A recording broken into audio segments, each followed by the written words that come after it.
Welcome to Brewsers, a podcast about beer, coffee, booze, and bruisers. I am your host, Roddy John, and today we talk to Evan with Trinity Cider in Dallas, Texas.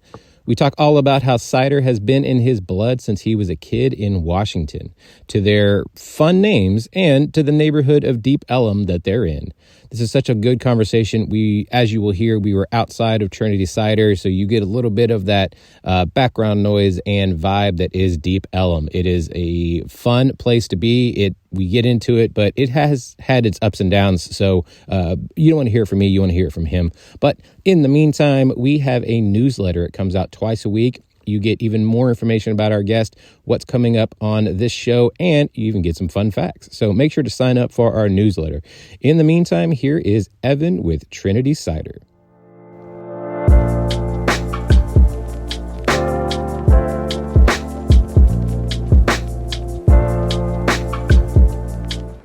I would like to welcome to the show Evan with Trinity Cider. How are you doing today, sir? I'm doing absolutely great. How about you? I'm doing well. So we're in the heart of Deep Ellum. This place is, I've never actually been here. I've heard about you guys and I've had you guys for a long time, but I've never actually been here. It's a lot smaller than I thought it was. I really thought this place was going to be bigger. Not that that's a bad thing. I think, and don't quote me on this, but I think this might be the smallest brewery in DFW. 800 square feet inside. Yeah. Big patio, obviously, outside that we're looking at. We can fit 100 people out here, but the inside 800 square feet includes our restrooms, all of our brewing space, our closet, and the space for customers. And I've been to most of the breweries. I can't think of one smaller than 800 square feet. There's definitely not one smaller than that. So I've been to New Orleans and I've been to some breweries out there. There's Brew Carré, which actually a little bit, they're longer than you guys are, but they also have very compact brewing situation and they get very creative. How have you guys gotten creative when it does come to brewing in such a small space?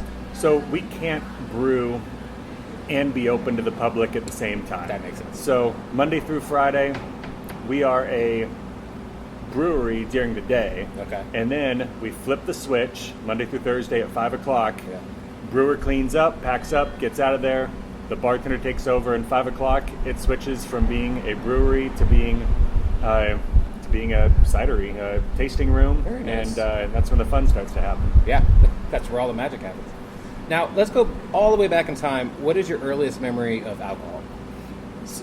First time I actually drank was legally. Really? You knew you didn't taste anything? I did not taste anything until it was legal. But I was an exchange student when I was 16 years old, and I was living in Germany. Okay, there it is. And it was year 2000, and we were in Austria. Oh, wow. And we were at the top of a mountain in the snow, and they said, you need to try this thing. It's brand new. It just came out. You need to give this a whirl. It is called a Jaeger bomb. Oh! I hadn't had a beer. I had liquor. I had a wine. First thing, Jaeger just bomb. very first, was a Jaeger bomb. How many did you have? Not that many. Okay. 2, 3. We were relatively responsible because we're in Germany and people are responsible there, and Austria to some extent. The weird part was coming back to America after half a year there, drinking and having beer and wine and everything, and out at bars. Right. Coming back to America and having to wait 5 more years before it was legal here. I didn't wait those 5 years. I kept on going strong, but just weird that. In America, it's 21, and in Europe, most places there, it's 16. Yeah. I don't know which one's right. I don't know if that's good or bad. True. It does seem a little strange to me that people are overseas fighting for the country who are 18, but they can't drink legally till they're 21. I always find that to be super weird as well. But then again, I see some 22, 23, 24-year-olds acting strange enough after drinking that I'm like, maybe they shouldn't be drinking. I don't know. So I don't know what the right answer is. It's just an odd situation. But man, that was a good Jaeger bomb. I remember my first Jaeger bomb. I ended up having 3 that night. I could definitely feel my heart after the third one, but I love Jaeger bombs, and I'll do them anytime. But most people are not fans of Jaeger, so you have to, I guess, pick and choose your battles if you want to do a Jaeger bomb. For sure. How many have you had since? Jaeger bombs Yeah. since many. Okay. But since I've graduated college, zero. Oh, interesting. The Jaeger bombs ended when the degree came. I think that's officially being a grown up is officially stopping doing Jaeger bombs and moving to a more grown up drink like hard cider.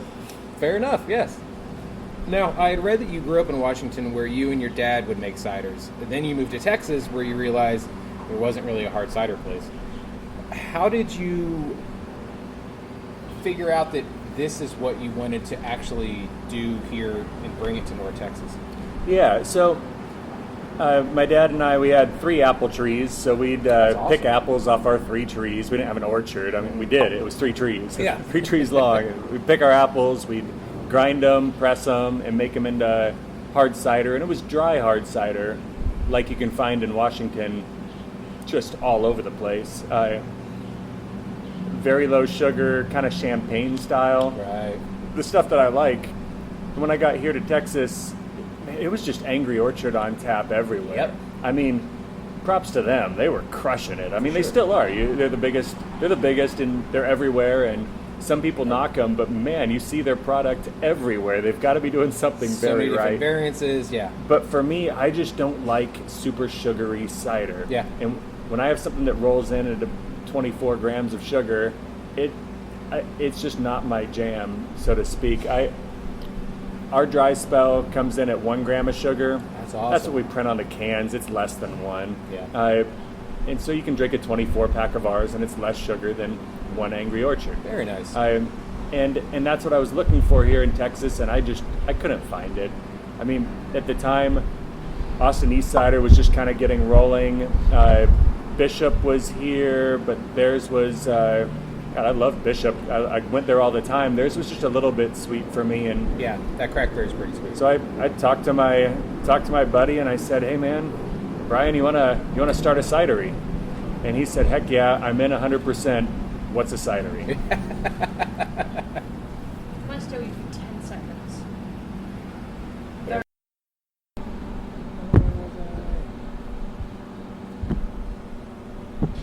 So the cider has dated back since the BC or BCE times, with so many different kinds of ciders out there. You already talked about Angry Orchard, and I know if you go to England, their cider is completely different than most of the things you find here in America, probably closer to what you guys are serving. How do you think that y'all have kind of made a stamp on what the ciders are from around the world? Oh man, it's a big question. I mean, one thing, kind of you might know this, kind of a little backstory is that Johnny Appleseed, when he was going around planting apples, he was planting apples solely for the purpose of hard cider. Oh, This yeah, was that's right, before the phrase "apple a day keeps the doctor away." Right. Apples were for hard cider, and that's why I was planting the trees. And we had tons of cider here in America. Yeah. And America was just a big cider drinking country. It was huge. Right. Then Prohibition hit, and when Prohibition hit, there's no reason for all these apple trees, because what are you going to do with all these apples if you can't make cider? So they cut down orchards and replanted other crops. And when I did not hear alcohol that. came back legal, Right. all of a sudden gin could come in immediately from Great Britain, and Yeah. tequila could come in, and even beer you can relatively quickly get some hops going and repurpose some grain. But Yeah. apple orchards take a long time to grow, like Yeah. decades to get a mature apple orchard. So cider just didn't make the quick comeback. Everything else came quicker, and craft cocktails became a thing, Yep. and the brew scene became big. But then apples really got big in Washington, Oregon, upstate New York, Michigan and Wisconsin to a lesser extent, California, but not here in Texas. Right. One piece of trivia, if we used Texas apples for our cider, we would use all of them. We would Did they use just not grow every well here, single one. or- Yeah, I mean, you can grow apples here. Yeah. It's just more cost effective to grow other crops Okay. in this climate. Eastern Washington, they do great. Washington's the apple state. Yeah. It's where I'm from, and that's where most of our apples come from, is Washington State. So I like to pay a little tribute to my home state, and even though I've been here for 9 years, and bring apples in from Washington State, and use a good blend that makes good cider, depending on what kind of batch we're making and what we want the finished product to be. Every now and then we'll do a pear. But okay. Besides apples, and there's a reason cider's made from apples or pears, other fruits just do not ferment very well. I was going to say, fermenting wise, I imagine they're not as good. Correct. Grapes do a great job. Obviously, we have some great wine out there. I've tried to make some that I ferment from peach or from cherry, and God, it's just not. It's hard and it's not good, and definitely not cost effective. So cider, even if you're drinking a blackberry cider, a watermelon cider, a peach cider, they're from apples, and then they're back flavored with peaches or blackberries or spices or whatever kind of natural fruits or spices we can get. We like to do a lot of tea ciders, but we use Washington apples. We run them all the way dry, and we try to keep the sweetness low but the happiness high. Yeah, that makes sense. Now, your names are so fun, too, because you have straightforward ones as to what they are, and then you have other ones like Side Boob, Dry Spell, Feelin' Thorny, Naughty Grandmas, and Honey Badger.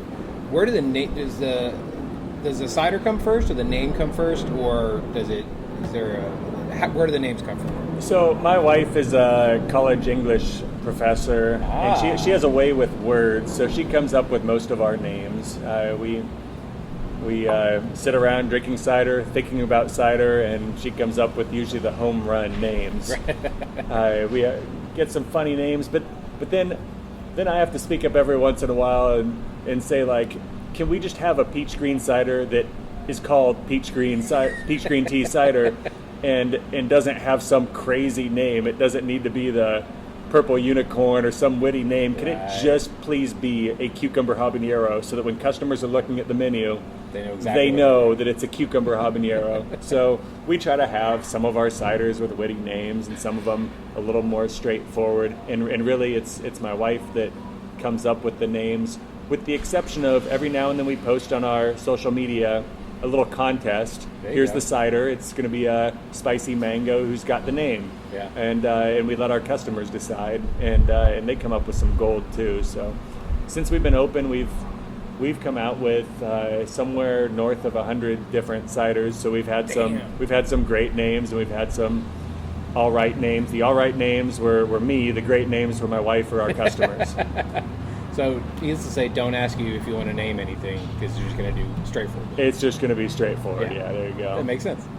Now, you also, with your packaging and for your cans, it's very clean and it's very, very modern. When did you guys switch to that, and who designed your packaging?